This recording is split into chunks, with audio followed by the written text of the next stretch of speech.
It was another Monday morning, and I was on the roster for the weekly ward round in the pediatric unit. I proceeded from the general pediatric ward to the intensive care unit along with Nurse Titi. We stopped by Olanna's bedside.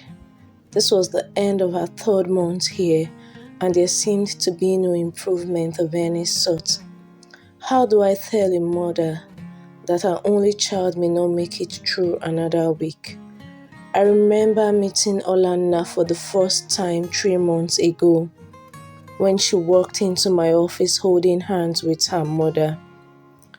She was the smartest 5-year-old I had ever met. She kept asking lots of questions about her condition.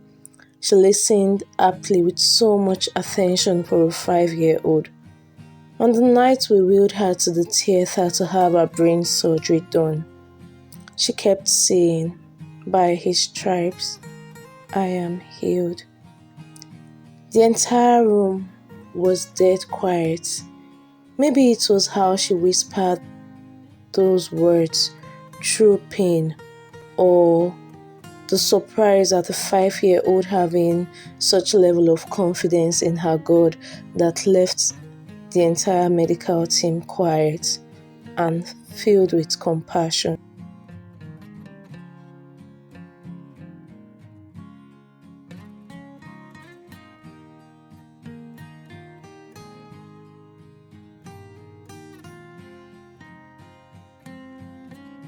For some reason, Dr. Ezra had avoided Olanna's case for about a week now.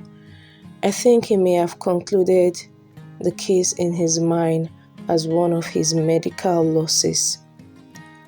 I stared intensely at Olanna. She looked so peaceful lying down there. Her mother had placed an iPod that read out scriptures of healing and songs quietly. And for a second, I wondered why it was just Olanna's mother coming to see her, and sometimes 2 other women.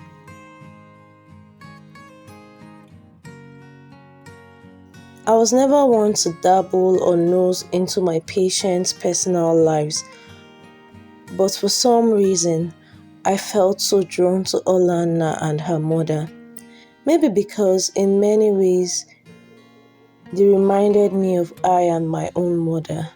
Maybe just like me, she was all her mother had. Meeting with Olanna's mother confirmed all my thoughts. Olanna was just like me, conceived out of wedlock.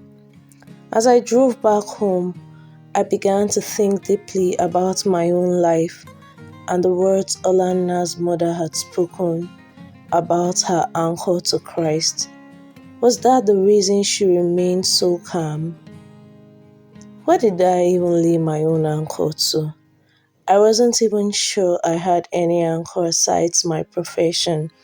I just lived my life the way it came.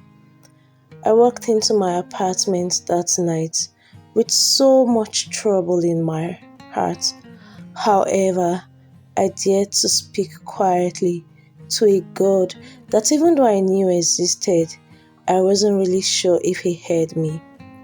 And so I started, "Dear God, Father of the fatherless." As I stuttered through the words, tears began to roll from my eyes. I had never felt so broken in all my life. I didn't really have a father figure, but my mother had played both roles so perfectly that I didn't even think I needed a father. But as the word father left my lips, before I even realized it, I dared to call him father again.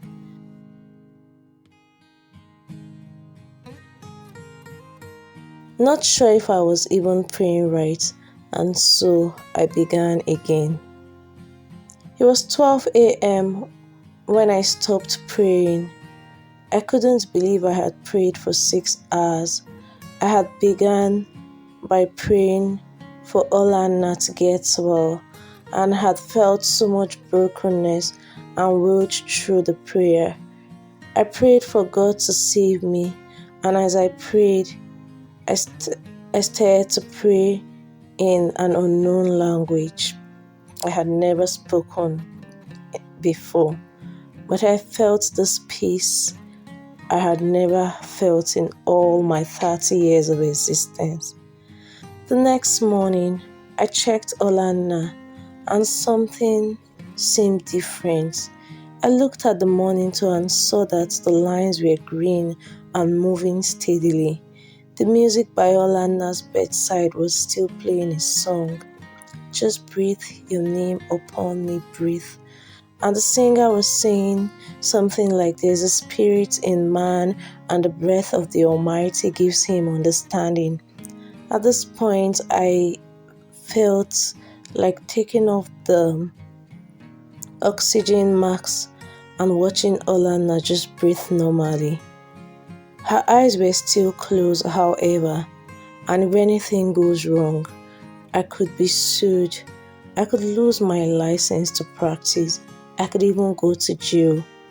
But something in me felt the need to take the oxygen mask, and for a second, without thinking, my heart racing faster and faster, my hands shaking and sweating at the same time as I took off the mask slowly, watching her breath continue without it. She continued to breathe, and the monitor still read stable. I held my hands to hers and read the last line of the framed scripture, "By your stripes, Olanna is healed." Just then she sneezed, and for the first time in 3 months, she opened her eyes gradually. Tears of joy began to flow uncontrollably from my eyes. In my years of practice, I always had a medical reason to explain what people called miracles, but today I witnessed one. This was a miracle.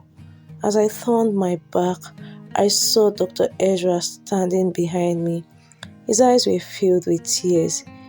He didn't scold me for what may have gone wrong, but held me closely and whispered, "This is a miracle." He moved closely to Olanna, asked her several questions, and she was doing perfectly fine. Still overwhelmed by my first miracle, I stopped by a shop and bought my first Bible. As I drove home, it began to rain, and this caused a lot of traffic, but I wasn't even bothered. It was the loud horn from behind that made me realize the cars in front of me had moved.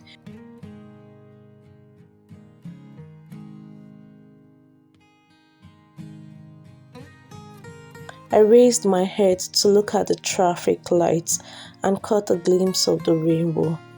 It felt like this was God smiling down at me, and I said to myself, "This is God's rainbow, Cynthia, and it's you to always remember the first miracle you experienced in your life."